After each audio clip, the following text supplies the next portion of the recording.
Let me finish this. Okay. The local banks pay a fee to the Federal Reserve to use their debt notes to loan to you, and they charge you an interest rate. The Federal Reserve charges them an interest rate, which is called what? Prime rate. Now, I know y'all heard this. And then they charge you a few percentage points above that. That's how they make their money. But they are only borrowing because they don't have debt notes of their own. Unless they sell stock or bonds. Which they do. Even if they do that, they still have to get permission from the Federal Reserve. The office, y'all need to know this one.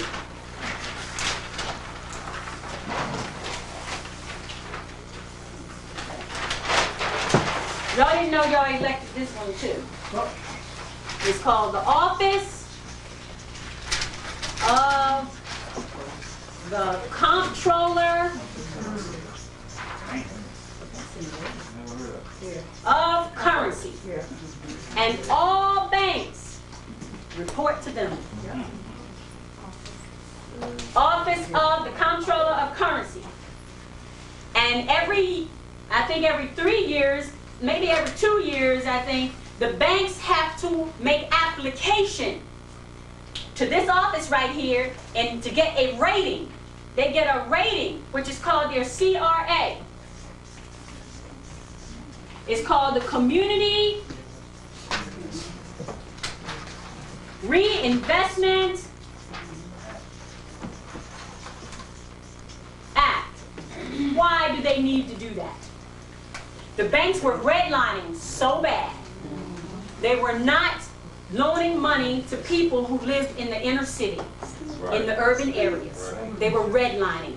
They refused to loan money. So the federal government had to step in and establish the Community Reinvestment Act, in which all the banks get their CRA rating as to how well they've done in order to continue to get their charter. If they do not get a good CRA rating, the Fed will dismantle the bank and fine them. Fine them first and gradually.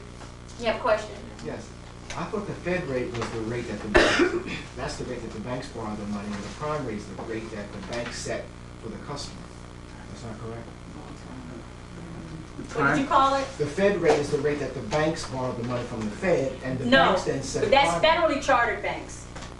But they don't loan money to state chartered banks at the same rate that they loan to federally chartered banks. Right, that's correct. But the Fed rate is the rate that the Fed chartered banks borrow the money from the Fed, and in turn they set a prime rate, which then impacts on what weeks later you borrow money. That you borrow money. Yes. So you're saying that the prime is what the bank sets for their. In terms of their borrowing. But nobody loans money at prime.